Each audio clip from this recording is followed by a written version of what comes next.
¿Cómo están? Muy buenas noches. Bienvenidos. Esto es N+ Prime. Soy Alejandra Gallardo.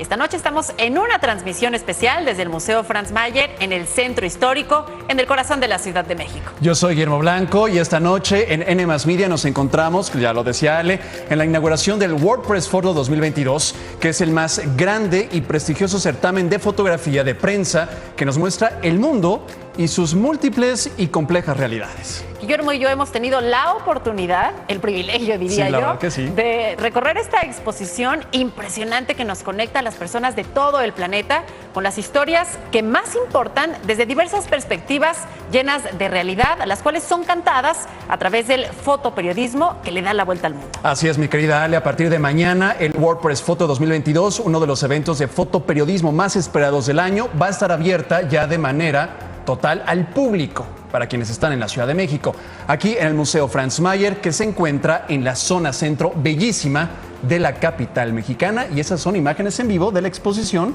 que algunas personas ya están disfrutando. Ya estamos aquí precisamente cuando mañana el Museo Franz Mayer cumple su aniversario número 36. Así es.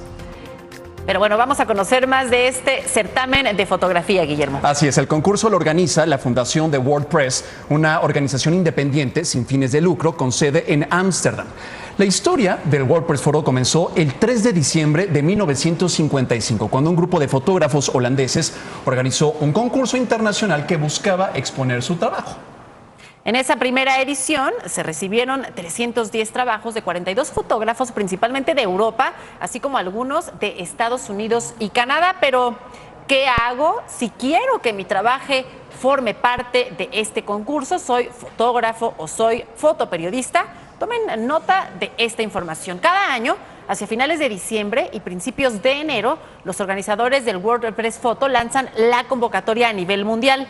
Las y los interesados deben presentar un documento que comprueba su estatus profesional actual. Además, las fotografías se deben enviar en alta definición, acompañadas de un pie de foto que debe seguir ciertos parámetros indicados por los organizadores. El jurado se compone de 13 miembros de todo el mundo que van desde editores, fotógrafos y representantes de agencias de prensa internacionales. Bueno, finalmente los ganadores son invitados a una ceremonia de premiación en Ámsterdam, donde se les otorga un diploma y el Golden Eye Award. Las fotografías premiadas se exhiben en una exposición de un año de duración que se inaugura en De Nieuwe Kerk en Ámsterdam, Países Bajos, antes de iniciar su gira por todo el mundo. Este año los ganadores fueron elegidos, escuchen esto para comprender la magnitud de este certamen. Los ganadores fueron elegidos de entre 64.823 fotografías y trabajos de formato abierto presentadas por más de 4.066 fotógrafos de 130 países. En esta ocasión veremos 122 fotografías aquí en el Museo Franz Mayer. Bueno, Ale, platicaste con Marta Echevarría, curadora y gestora justamente de exposiciones del World Press Photo. Es mexicana, su trabajo es a nivel mundial, quien tiene una amplísima trayectoria y sobre todo, ya les decía, es orgullosamente mexicana. Aquí pues parte de la conversación que tuviste con ella justamente. Estamos de visita en el Museo Franz Mayer.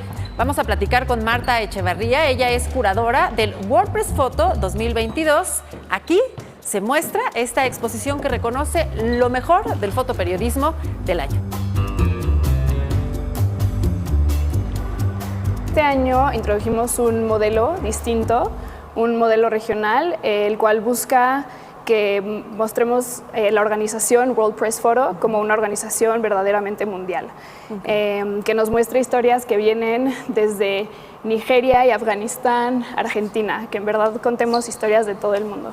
¿Y cómo estarán divididas las salas? ¿Por regiones, por temáticas o categorías? Las temáticas las fuimos encontrando en los ganadores del concurso y nosotros los armamos como curadores. Entonces, en esta sala, por ejemplo, tenemos historias que nos acercan como a historias personales, un poco más íntimas, que nos conectan con, por ejemplo, la historia de las mujeres en Nigeria y los niños en Nigeria que están siendo secuestrados por un grupo islamista. Pero también, por ejemplo, un proyecto como el de Antonella. A ver, vamos a verlo. Que es un proyecto muy personal y muy cercano en el cual la fotógrafa Irina se acercó a esta niña Antonella a retratar su experiencia y su forma de protesta durante la pandemia.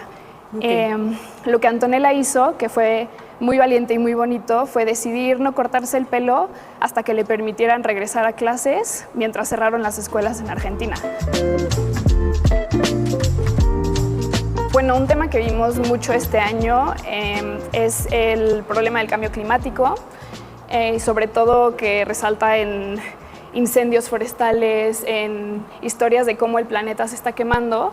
Por ejemplo, esta imagen que tenemos aquí. Bueno, esta imagen es parte de un proyecto de un periodista brasileño, Lalo de Almeida, que desde el 2013 ha documentado la destrucción del Amazonas. Y en esta foto en particular, las comunidades indígenas de esa región del Amazonas están viajando todos juntos hacia la capital para protestar y para defender su tierra. Decidimos desde el principio, pero que surgió a partir de abrir un poco más el concurso a fotógrafos de regiones que en otras ocasiones no han sido representadas tanto como este año. Es la primera vez que te toca curar esta exposición en México, en tu país y en tu ciudad. Como les platicaba, yo crecí viniendo a la exposición en el Franz Mayer y para mí siempre fue muy inspirador ver todas esas historias que venían de todo el mundo y que nos contaban los hechos más importantes del año anterior. Y con esa inspiración yo salía de esta exposición todos los años y fue algo que me llevó a irme y a querer entrar a esta organización y poder trabajar detrás de ella y decir, quiero poder ayudar a escoger estas historias. Platícanos, por ejemplo, cómo hicieron este trabajo. Nos decías que lo rompieron. Lo que hizo la fotógrafa es tomar fotos antiguas y fotos del año anterior y las arrancó, las rompió y después las reparó a través de un método japonés que se llama kintsugi y el método es pegar objetos rotos con oro. Y eso hace como una metáfora o un simbolismo acerca de cómo hacer reparaciones de traumas y memorias históricas. Bueno, vamos a la siguiente sala, que para mí tiene uno de los trabajos más impactantes y más conmovedores de esta edición WordPress Photo 2022. Sí, en esta sala seguimos hablando un poco de eventos contemporáneos y esta foto de la fotógrafa Fátima Xavier es de niños en Palestina que están sentados con unas velas enfrente de una ciudad destruida.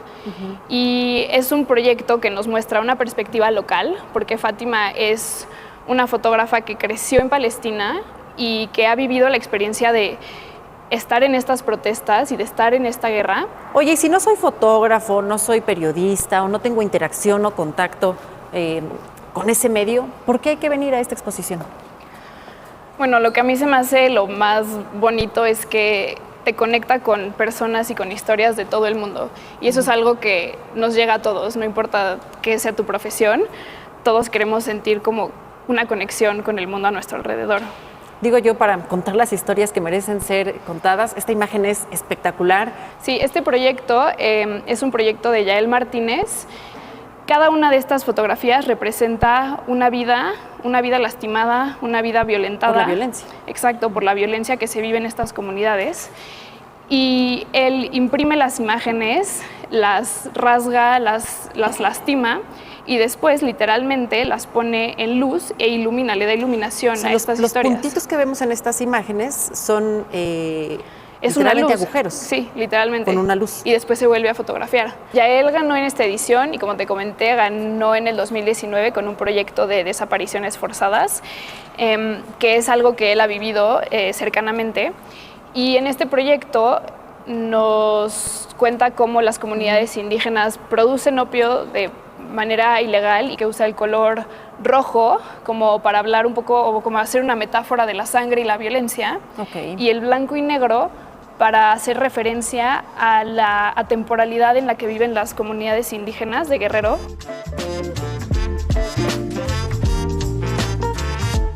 Bueno, la exposición va a estar abierta en el Franz Mayer del 15 de julio al 2 de octubre, así que yo los invito a venir y espero que en verdad estén inspirados con todo lo que van a ver aquí.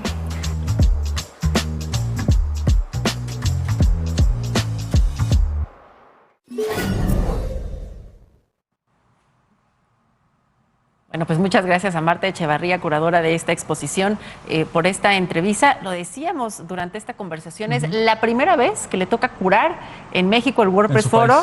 Por este motivo se fue a estudiar a Ámsterdam y bueno, ha perdido la cuenta de en cuántas ciudades ha estado. Imagínate. Y es la primera vez. La Ciudad de México la vio nacer. Bueno, pues ahora vamos con las categorías de este certamen. En la edición de este 2022 del WordPress Foro se establecieron 4 categorías de fotografías. La primera es las únicas o las singles de narrativa o stories, proyecto a largo plazo, también es otra categoría, y también de formato abierto. Vamos a ver en qué consiste cada una. Fotografías únicas singles hace alusión a fotos de un solo cuadro tomadas en 2021. Fotos de un solo cuadro y fotos tomadas, como les digo, en ese año. Narrativa se refiere a un conjunto de 3 a 10 fotos de un solo cuadro tomadas entre 2020 y 2021. Un conjunto de 3 a 10 fotos de un solo cuadro. También fueron fotos tomadas entre 2020 y 2021. Proyecto a largo plazo se refiere a un conjunto de 24 a 30 fotos de un solo cuadro que hayan sido tomadas en 3 años distintos, siempre y cuando al menos 4 de esas fotografías se hayan tomado el año pasado. Conjunto de 24 a 30 fotos de un solo cuadro, fotos tomadas en 3 años distintas, al menos 4 debieron tomarse también el año pasado. Finalmente, el formato abierto es para una amplia variedad de proyectos como fotografías de exposición múltiple, panoramas, cosidos y documentales interactivos, producidas o publicadas en el año 2021. Fotos de exposición múltiple, panoramas, cosidos, collage, documentales interactivos, documentales en video de hasta 15 minutos forman parte de esta categoría.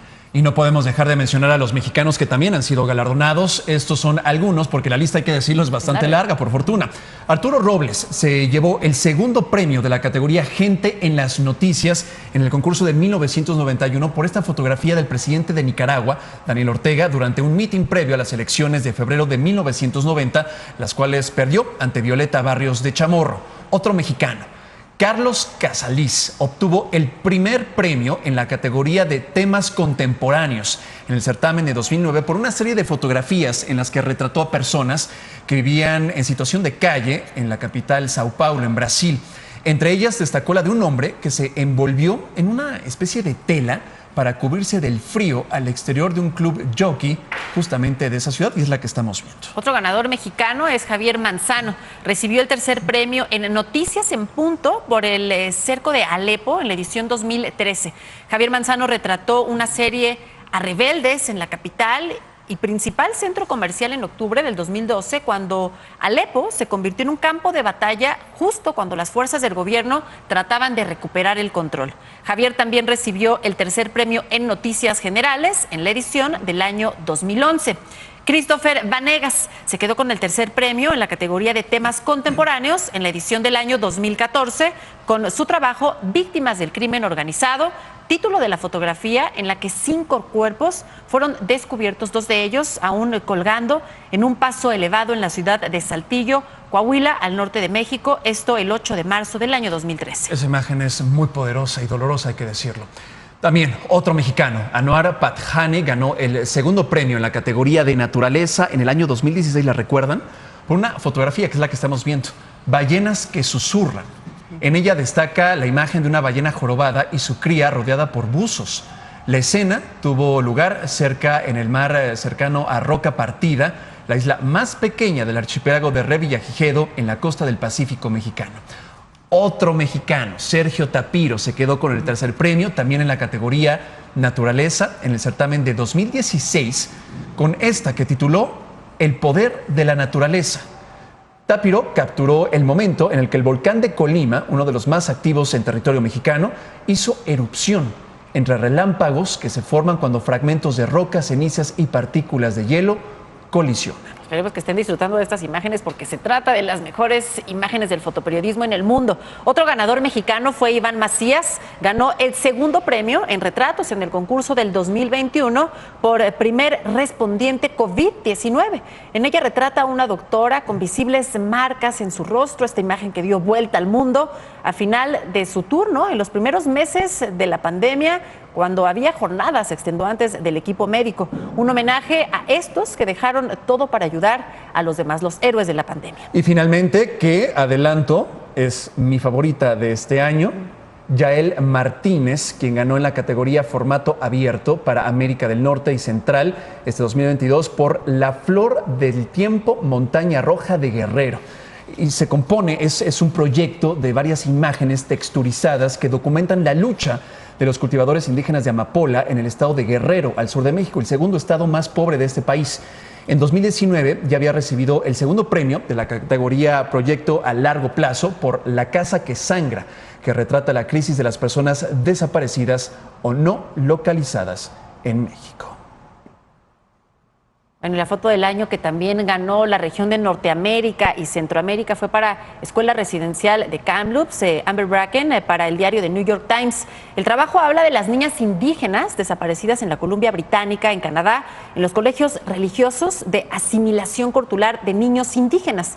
Guillermo Blanco, que está aquí conmigo, conversó esta tarde con Amber Bracken, así es que no se pierdan la entrevista mañana viernes 15 de julio en todos los espacios de N+ Media. Así es, no saben qué conversación tuvimos. Y los invitamos, muchas invitaciones, a que a partir de mañana, viernes 15 de julio y hasta el 2 de octubre, visiten esta maravillosa, impactante exposición en el Museo Franz Mayer, que se encuentra en la calle para quienes viven en la Ciudad de México o en el interior de la República Mexicana y que puedan venir justamente a la capital. Se encuentra en la calle de Hidalgo, número 45. Esto es en el centro histórico de la Ciudad de México. En horario de martes a viernes, de 11 de la mañana a 4 de la tarde y sábado y domingo de 11 de la mañana a 5 de la tarde.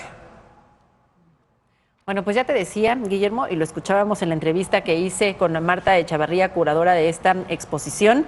Te voy a preguntar ahorita tu, a ver, venga, tu foto venga, aunque ya favorita. hice un adelanto, pero está bien. Un adelanto. Para mí, esta foto está titulada Niños Palestinos que se reúnen en Gaza. Es de la fotógrafa palestina Fátima Shabair y pues muestra el momento de unos niños reunidos en un alto al fuego en la Franja de Gaza, en Palestina, de más de 11 días de bombardeos. Encontraron este momento de tranquilidad. Las imágenes son impactantes. Ellos están abajo de una cobija con velas y al resto se ve pues la devastación de los impactos. Es una fotografía muy fuerte. Hay que decirlo que esa que particularmente gustó es parte de algunas que han sido llamadas gigantografías, es decir, que todavía resaltan en esta exposición por el gran tamaño y justamente que va relacionado con el impacto del momento o de la imagen. Y yo me quedo sin duda alguna con la serie de fotografías de Yael Martínez, mexicano, esta exposición titulada Flor del Tiempo, la Montaña Roja de Guerrero, en el que da cuenta justamente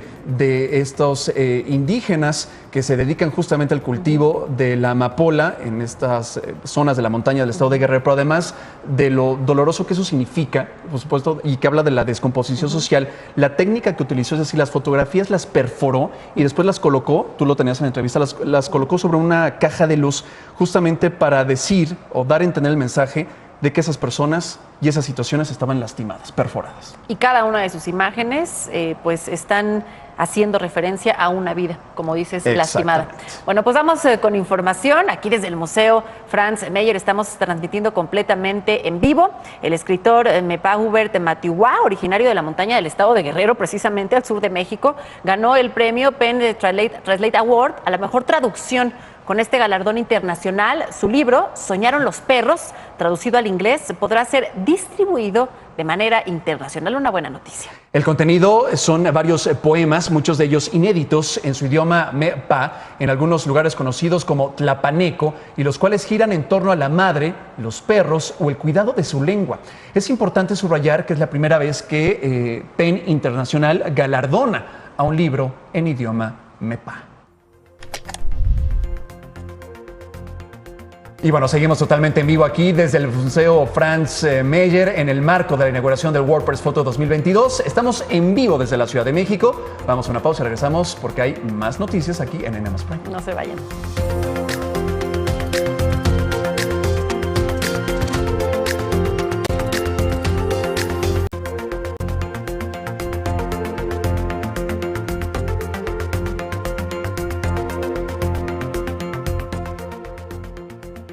Gracias por contar con nosotros. Hay más noticias aquí en N+ Prime. Las personas detenidas tras el enfrentamiento del 12 de julio con policías en la zona conocida como Topilejo, sur de la Ciudad de México, fueron trasladados este día de la Fiscalía Especializada en Investigación de Asuntos Relevantes al penal de Santa Marta, Catitla, bajo un muy fuerte dispositivo de seguridad. En las próximas horas, su situación jurídica se va a definir cuando se realice la audiencia inicial. A través de un comunicado, la Secretaría de Seguridad Ciudadana de la Ciudad de México informó que de los 14 detenidos, en un principio, 4 quedaron en libertad después de las primeras entrevistas, por lo que 10 personas fueron ingresadas ya al penal de Santa Marta, Catitla, ubicado en Iztapalapa, oriente de la Ciudad de México.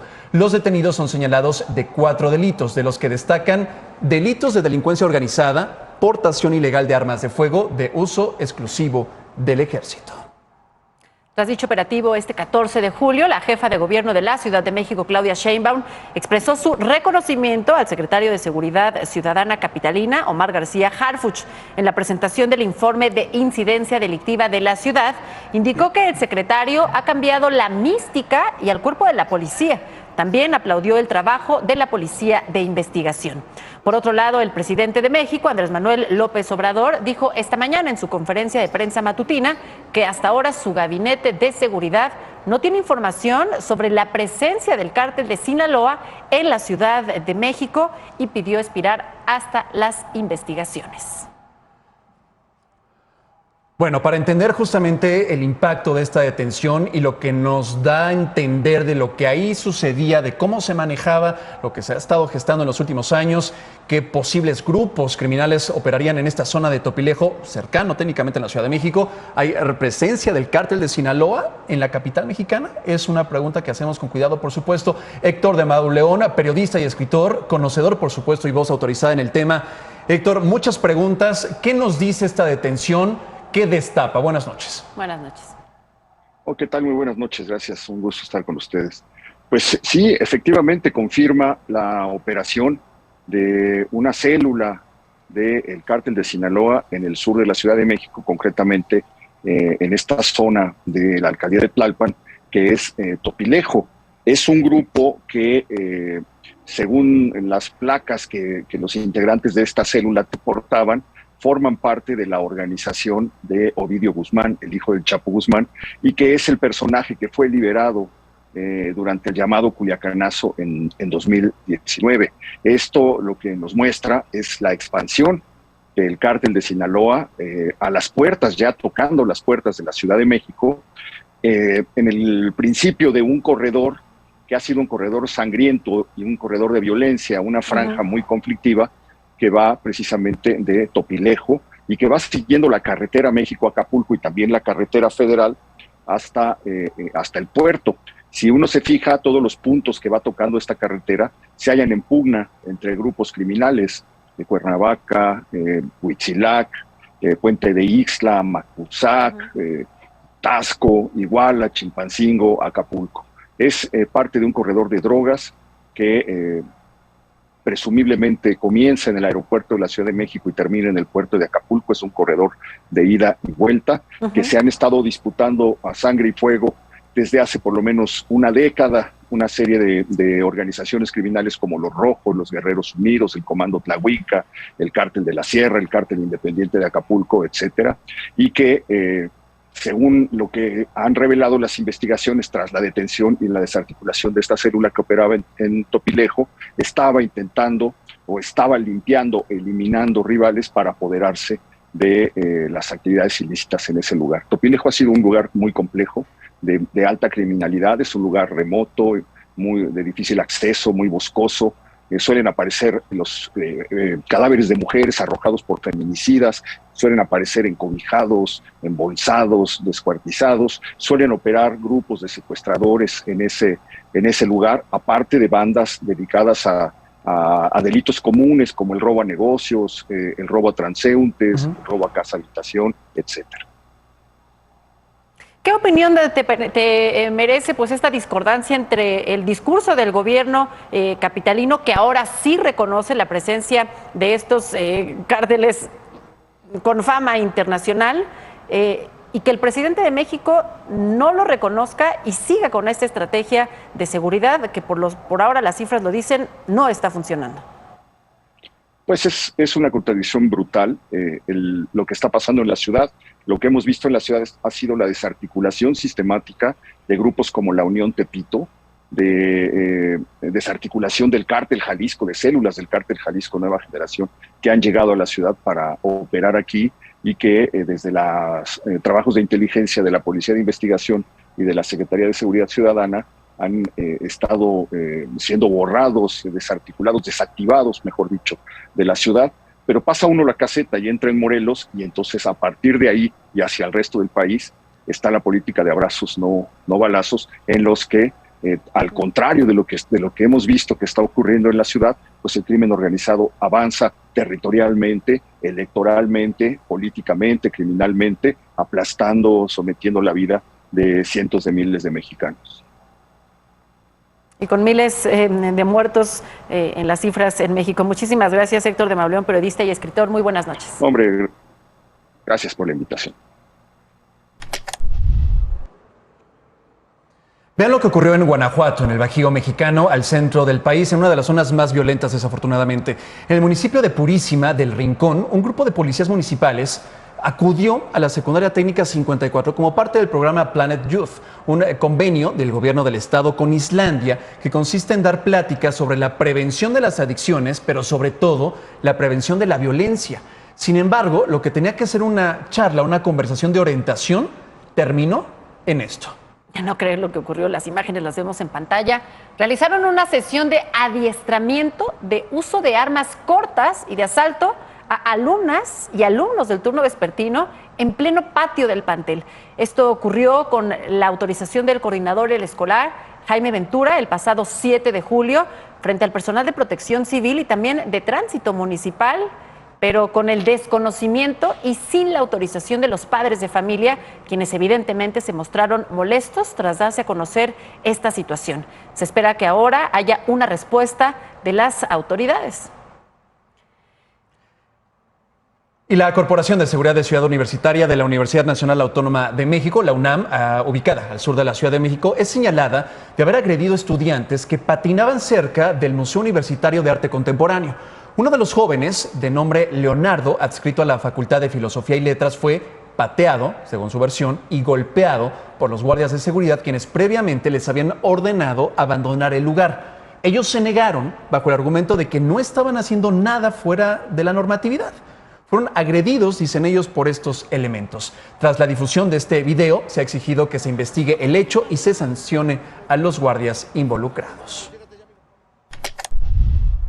Y bueno, la ley Olimpia, que lucha en contra de la violencia digital cuando se publican fotos sexuales sin el consentimiento de la otra persona, se aplicó por primera vez, pero a un hombre.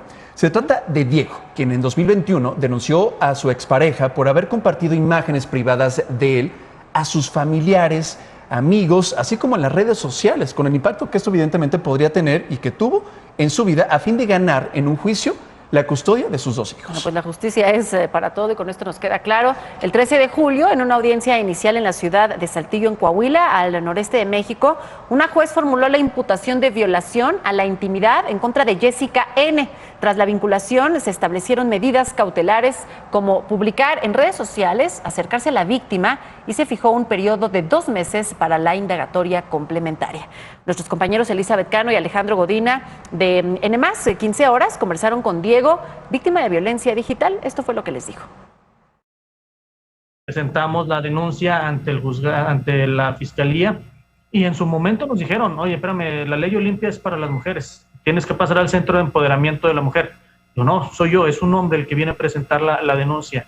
Y pues casi se rieron en mi cara. Después fue un peregrinar un poquito duro para que el Ministerio Público nos hiciera eco y al final logramos, gracias al apoyo del fiscal y de otras instancias, el que se armara la carpeta de investigación.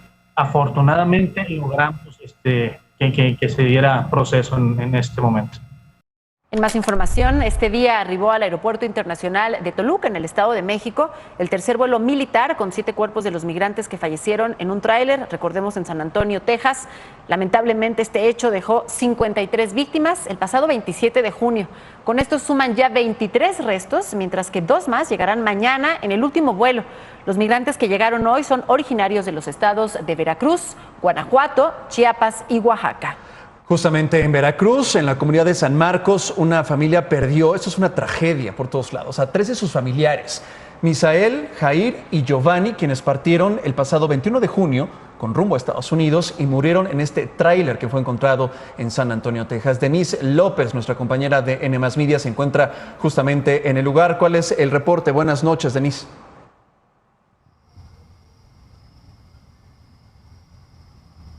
¿Qué tal? Muy buena noche, los saludamos con muchísimo gusto desde el estado de Veracruz y efectivamente, como ustedes bien lo comentan, durante las primeras horas de este día, San Marcos Atezquilapan, una comunidad de Naulinco, la zona montañosa del estado de Veracruz, vivió una de las noches más tristes. Toda la comunidad entera pues esperó más de 16 días para que los cuerpos de estos 3 jóvenes, Misael, Jair y Giovanni, 2 jóvenes de 16 años y uno de 19, arribaran ya sus cuerpos inertes a esta comunidad de donde eran originarios.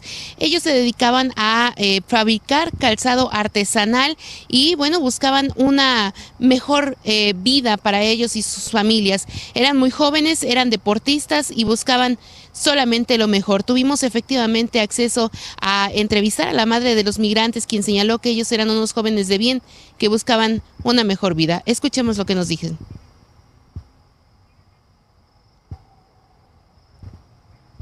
Denise López, muchas gracias por este reporte. Más información. Ante el aumento del flujo migratorio en la frontera entre Estados Unidos y México, los refugios destinados para atender a las personas migrantes ya se encuentran rebasados. Y ante esta situación, las familias enteras de migrantes han tenido que vivir en zonas rojas, conocidas por tener actividades como la prostitución. Esto ocurre, por ejemplo, en Reynosa, Tamaulipas. Hola, guapa. ¿En cuánto está el servicio? 215 minutos. Familias de migrantes haitianos en espera de poder entrar en calidad de refugiados a Estados Unidos se han visto forzados a rentar en la zona de tolerancia de Reynosa, Tamaulipas. ¿Pagan renta? 800 cada semana. ¿Cuánto ganas aquí, dices? 1200. ¿A la semana? Sí, yo necesito solo sacar el dinero para casa. La zona de tolerancia, que se ubica cerca de los albergues de migrantes y del bordo del río Bravo, es controlada por el crimen organizado. El gobierno municipal cobra una cuota de 20 pesos por cada ingreso y trabajadores del ayuntamiento controlan los accesos. Por aquí a la vuelta está el Barbara, ahí está más o menos. La familia del presidente municipal de Reynosa, Carlos Peña Ortiz, es propietaria de bares y cuarterías dentro de la zona de tolerancia. Así lo reconoció a Radio Fórmula en enero del 2018 la entonces alcaldesa de Reynosa, Maqui Ortiz, quien es madre del actual presidente municipal. La zona de tolerancia de Reynosa tiene aproximadamente 40,000 metros cuadrados y 62 propietarios en los terrenos en su conjunto. Esa propiedad, en una parte de esos 3,900 metros de los 40,000 metros, están a nombre de mi esposo, porque es una herencia. Aquí en la zona de tolerancia, las familias migrantes viven en medio de bares y cuarterías donde se ofrecen servicios sexuales a cualquier hora del día. No hay otra, es un riesgo que pues verdaderamente no debería de ser así, porque ellos simplemente van de paso. Desde hace 3 meses, Carlot y su familia esperan en Reynosa una oportunidad para obtener el asilo humanitario. Pero la oportunidad se ve lejana. Son más de 7,000 haitianos que han llenado formato para registrarse en el programa de asilo tan solo en esta ciudad y solo se admiten a 2,000. Yo tenía 1 año a México, yo viví con mi familia, yo un hijo, yo sufrí mucho. Carlot y su familia, quien vive en un pequeño cuarto donde paga 2,000 pesos de renta a la semana. Yo soy pedagogo y yo soy músico también, yo trabajaba con musicalización escolar. Yo hablo portugués, francés y inglés. Normil Eugene lleva 7 meses viviendo en Reynosa con su esposa y su pequeño hijo y aún no reciben respuesta del programa de refugio. Os processos estão muito lentos e isto acaba, não temos dinheiro, estamos quedando na calle. Eu tenho um filho de 3 anos e está enfermo, infecção pulmonar, por causa do polvo que quedamos 4 meses na calle. Los 2 albergues de Senda de Vida se encuentran abarrotados. Afuera, decenas se protegen como pueden de las altas temperaturas. Solo reciben los alimentos que la gente les regala. Hace 2 meses, el gobierno municipal de Reynosa aprobó destinar 21 millones de pesos para apoyar a los albergues de migrantes con el programa Como en Casa, pero los recursos todavía no llegan. Mientras tanto, decenas de haitianos y hondureños se organizaron para trabajar en la limpieza del bordo del río Bravo sin percibir ningún ingreso. Nosotros no hemos recibido un ingreso para la alimentación, que es lo que se está necesitando hasta estos momentos. Se necesita agua, comida, se necesitan muchas cosas para las familias. En la Ciudad de México, el Ministerio Público formuló la imputación en contra de 7 exfuncionarios del proyecto Metro y un representante del consorcio de constructor de la línea 12 del Metro de la Ciudad de México por los delitos de homicidio, lesiones y daños a la propiedad, todos culposos, esto por el colapso de la línea dorada de la Ciudad de México, que el 3 de mayo del 2021 dejó 26 personas muertas y más de 100 heridas. En principio se buscaba imputar a 10 presuntos responsables, sin embargo, uno no acudió a la audiencia bajo el argumento de que padecía COVID-19 y otro realizó cambios en su defensa jurídica. Por el momento, la audiencia continúa para determinar si inicia la vinculación a proceso de los acusados o la defensa solicita la duplicidad del término constitucional que llevaría el proceso hasta el mes de agosto, debido al periodo de vacaciones en el Poder Judicial de la Ciudad de México. Más noticias aquí en N+ Prime. Fabricantes y comerciantes de armas en California, Estados Unidos, serán obligados a bloquear la venta de armas de fuego a cualquier persona que presente un riesgo bajo motivos razonables de usarla ilegalmente o para dañarse a sí mismo o a otros, esto bajo una nueva ley firmada por el gobernador Gavin Newsom. La regulación es parte de una ley que crea un código de buena conducta para fabricantes y comerciantes de armas que va más allá de las verificaciones de antecedentes previas y que además permite a cualquier persona afectada por la violencia armada a demandar a los fabricantes de armas de fuego. El responsable del tiroteo en un supermercado de Buffalo, en Nueva York, ocurrido el 14 de mayo, le fueron presentados 27 cargos federales por crímenes de odio y violaciones a las leyes de portación de armas. Así lo dio a conocer este 14 de julio el Departamento de Justicia de los Estados Unidos. Los cargos se dividen de la manera siguiente: 14 por crímenes de odio, 13 por violaciones a los estatutos de armas de fuego. Además, el tirador, quien podría enfrentar cadena perpetua y hasta pena de muerte, enfrenta 10 cargos estatales por homicidio en primer grado y otros 10 cargos estatales por homicidio en segundo grado. De acuerdo con las autoridades, el responsable de este tiroteo, identificado como Peyton Grandin, de 19 años, aunque tenía 18 al momento de ejecutar este tiroteo, es un supremacista blanco que de manera deliberada atacó el supermercado en cuestión debido a que a este acuden predominantemente personas negras. Es importante recordar que 10 personas fueron asesinadas por Grandin en ese tiroteo. Paralelamente, se anunció la reapertura de este supermercado donde ocurrió este lamentable ataque hace 2 meses. Y en estos días no podemos perder la superluna de Ciervo, la cual ha estado en el cielo desde el pasado martes 12 de julio y podremos verla hasta la madrugada de este 15 de julio. Se conoce así porque en Norteamérica los ciervos machos desarrollan completamente sus cuernos en el mes de julio, según Old Farmer's Almanac. Las astas de los machos se mudan y vuelven a crecer cada año. Maravilloso. Según la NASA, esta luna también es conocida como la luna del trueno por las frecuentes tormentas eléctricas a principios de verano. Así que no nos podemos perder este maravilloso e increíble espectáculo astronómico. Bueno, y también dicen que si te cortas te cortas el cabello en luna llena, ¿te crece más? Voy a hacer ese experimento mañana. Mañana lo voy a cortar. Bueno, vamos a hacer una pausa. Les invitamos a que nos sigan en todas las redes sociales de N+ Media y en las de N+. Regresamos con más de N+ Prime desde el Museo Franz Mayer en la inauguración del World Press Photo 2022. Ya volvemos.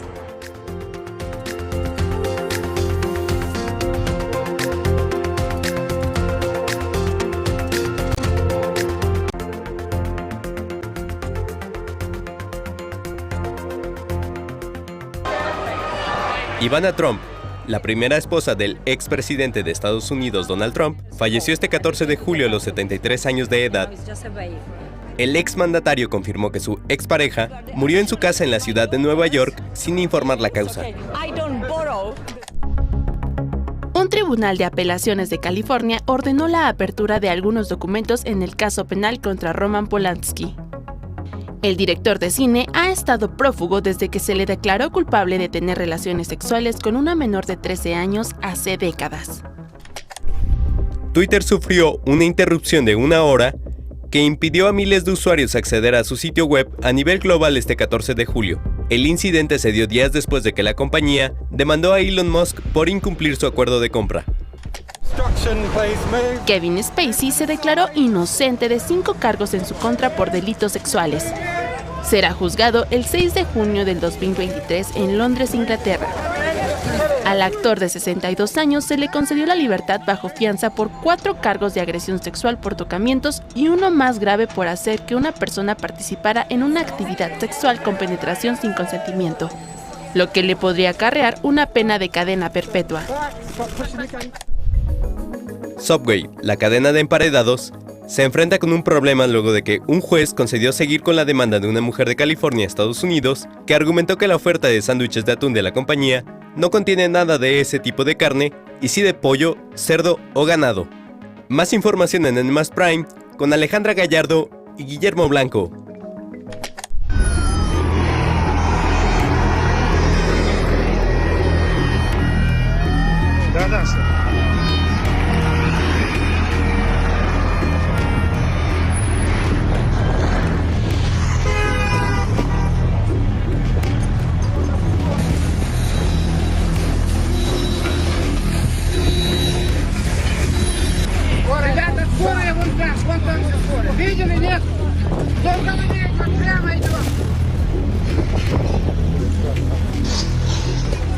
Desoladoras, hay que decirlo, porque la guerra en Ucrania continúa. El gobierno denunció este 14 de julio que un ataque con cohetes perpetrado por Rusia en la ciudad de Vinnytsia, a 268 kilómetros al suroeste de Kiev, dejó al menos 23 muertos y más de 100 personas heridas. De acuerdo con el jefe de la Policía Nacional Ucraniana, hay 3 niños entre los muertos y solo 6 cuerpos han podido ser identificados. Además, se indicó que 39 personas han sido reportadas como desaparecidas. Sobre los lesionados, 65 fueron hospitalizados, de los cuales 5 están en condición crítica y 34 se presentan como heridas severas. El gobernador de Vinnytsia apuntó que 4 cohetes fueron lanzados por un submarino ruso en el Mar Negro. 2 de estos cohetes fueron interceptados, mientras que los otros 2 impactaron una zona residencial, por lo que Ucrania acusó a Moscú nuevamente de atacar a civiles de forma deliberada. El presidente de Sri Lanka, Gotabaya Rajapaksa, dimitió este 14 de julio a través de una carta enviada por correo electrónico al presidente del Parlamento, quien a su vez la canalizó al fiscal general del país para que examine los aspectos legales de la renuncia antes de aceptarla de manera formal. En caso de que la renuncia sea aceptada, Rajapaksa, de 73 años, quien se encuentra actualmente en Singapur, se convertirá en el primer presidente de Sri Lanka que dimite desde que la nación adoptó el sistema de presidencia de gobierno en 1978. De manera paralela, en Colombo, capital de Sri Lanka, los manifestantes se retiraron de los edificios de gobierno que ocuparon desde hace ya varios días. Esto luego de que el primer ministro decretó estado de emergencia y habilitó a las fuerzas de seguridad para intentar restablecer el orden. Hay que recordar que Sri Lanka, una nación insular al sur de India, vive desde hace meses una profunda crisis económica y una importante escasez de productos esenciales como los combustibles. El pasado fin de semana, cientos de manifestantes irrumpieron en las oficinas gubernamentales para demandar la renuncia del presidente y el primer ministro, a quienes culpan por la difícil situación de este país. El primer ministro de Italia, Mario Draghi, presentó su renuncia este 14 de julio, luego de que un miembro clave de su coalición gobernante, el Movimiento 5 Estrellas, no apoyara un voto de confianza parlamentario para hacer frente a esta alza generalizada de precios. Sin embargo, la renuncia de Draghi fue rechazada por el presidente Sergio Mattarella, quien instó al primer ministro a corroborar que no cuenta con el apoyo suficiente para hacer mayoría en el Parlamento italiano. Dicha indicación se cumplirá el 20 de julio, cuando Draghi deberá llamar a un voto de confianza sobre su gobierno. Cabe recordar que Italia es una república parlamentaria en la que existe un presidente quien funge como jefe de Estado y un primer ministro quien está a cargo del gobierno. Además, el presidente tiene la facultad de disolver el Parlamento en tiempos de crisis y de nombrar formalmente al primer ministro del país, quien también es la cabeza de Consejo de Ministros. Y en Edimburgo fue hallado un autorretrato inédito de Vincent Van Gogh con su oreja intacta detrás de otra tela del pintor neerlandés, una de las figuras más influyentes del arte occidental. Así lo informó la Galería Nacional de Escocia. La obra fue descubierta gracias a un estudio realizado con rayos X de la tela retrato de una campesina realizada en 1885 por el artista. El retrato estaba recubierto por capas de pegamento y cartón que al parecer habían sido colocadas antes de una exposición a principios del siglo XX. Van Gogh es conocido por haber reutilizado las telas para ahorrar dinero y por haber realizado aproximadamente 40 autorretratos tan solo en 10 años. ¿Y sabe por qué? Muchas veces porque no contaba con el dinero suficiente para pagar modelos. Vamos con más noticias aquí en N+ Prime. En México, la quinta ola de COVID reportó un saldo de 34.885 nuevos casos, 5% más que el jueves pasado, cuando se registraron 32.295. Las muertes tuvieron un ascenso significativo intersemanal de 54.2%. Este jueves se reportaron 74 fallecimientos frente a los 48 del 7 de julio. En este contexto, la Organización Mundial de la Salud entregó su informe epidemiológico sobre COVID número 100 desde que inició la pandemia en México. Y en este reporta que entre el 4 y 10 de julio los casos mundiales subieron 6% con al menos 5.7 millones de casos de COVID-19. Y ya que estamos en temas de salud, cirujanos de la Universidad de Nueva York trasplantaron exitosamente corazones de cerdos modificados genéticamente a 2 personas con muerte cerebral, con las que avanzan en las investigaciones para usar partes de cerdo para hacer frente a la escasez de órganos humanos para trasplantes. Hasta ahora los corazones funcionan con normalidad, sin signos de rechazo, afortunadamente. Estos experimentos ocurren luego de que en marzo pasado un hombre de 57 años de edad con una enfermedad de corazón terminal murió tras recibir un corazón de cerdo modificado genéticamente. A diferencia de este caso, para estos 2 corazones trasplantados se hizo un análisis para descartar la presencia de un citomegalovirus porcino que se detectó en el hombre fallecido en marzo pasado y que podría haber causado el fallo que lo llevó a la muerte. Vamos a ir a una pausa, regresamos aquí en N+ Prime. Recuerden que seguimos transmitiendo completamente en vivo desde el Museo Franz Mayer en el corazón de la Ciudad de México. Mañana se inaugura el WordPress Photo 2022, así es que vengan.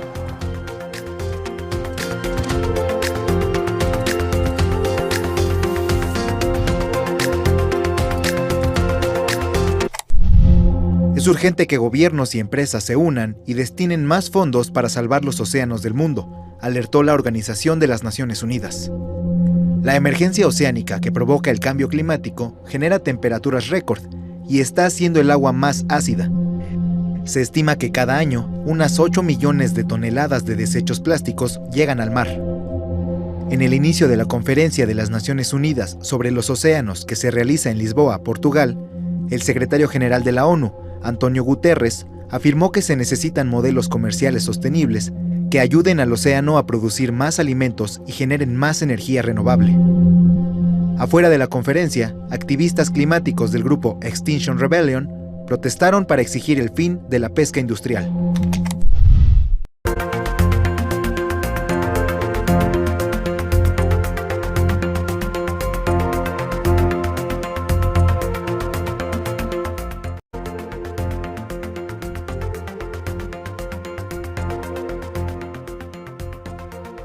Estamos de regreso en N+ Prime. Gracias por acompañarnos. Este dato que les vamos a dar, pon mucha atención, Guillermo, es un dato que sin duda marca el cambio generacional. De acuerdo con Google, el 40% de los jóvenes de entre 18 y 24 años hace búsquedas de información, datos o lugares a través de las aplicaciones como por ejemplo TikTok o Instagram, en lugar de hacerlo mediante el buscador de Google o Google Maps. Según Google, esto se debe a que la...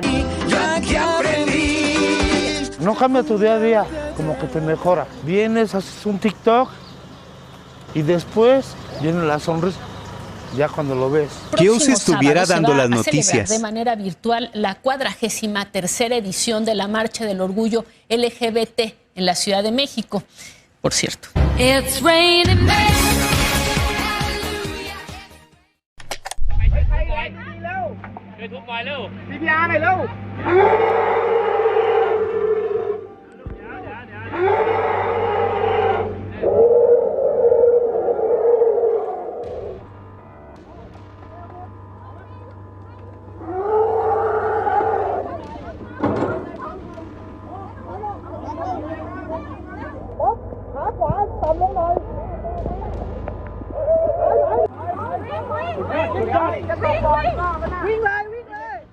Momentos de mucha angustia y desesperación. Estas fueron las dramáticas imágenes del rescate de una elefanta y su cría en el Parque Nacional de Khao Yai, en el centro de Tailandia.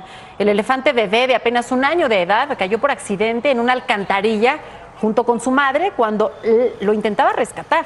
El equipo de rescate tuvo que sedar a la madre elefanta, ya que por el estrés que atravesaban, ella empezaba a ponerse agresiva. Qué situación. Se utilizó una grúa para levantar a este pesadísimo animal, pero posteriormente se desmayó por el estrés. Así que veterinarios tuvieron que aplicar reanimación cardiopulmonar brincando sobre la elefanta, como lo estábamos viendo. Más tarde, por fortuna, hay un final feliz. La cría salió de la alcantarilla, la madre pues recobró el conocimiento y finalmente se fueron. Qué alivio. Para finalizar, les recordamos que a partir de mañana, viernes 15 de julio, el Museo Franz Mayer nos invita a celebrar su 36 aniversario con la apertura al público de la exposición de fotoperiodismo más importante del mundo, la World Press Photo 2022, que además de todas las fotografías premiadas en esta edición, tendrá eventos como charlas presenciales y virtuales con la curadora de la muestra, Marta Echevarría, así como con la ganadora de la foto del año, Amber Bracken. Que por cierto, no se pierdan la entrevista que realizaste, Guillermo, mañana en todos los espacios de N+. Así es que les recordamos, antes de despedirnos, que esta exposición estará en el Museo Franz Mayer, en el centro de la Ciudad de México, del 15 de julio al 2 de octubre de este 2021. Visiten todas las redes sociales de World Press Photo, pero también del Museo Franz Mayer para conocer horarios, costos y toda la información referente a esta exposición. Muchísimas gracias por acompañarnos. Les invitamos a seguirnos en N+, mañana de vuelta en el estudio. Así es, ya viene Antes de acostarnos con Genaro Lozano. Que tengan excelente noche y tú y yo nos vamos a dar otro recorrido a la exposición. Otro recorrido. Vamos pues.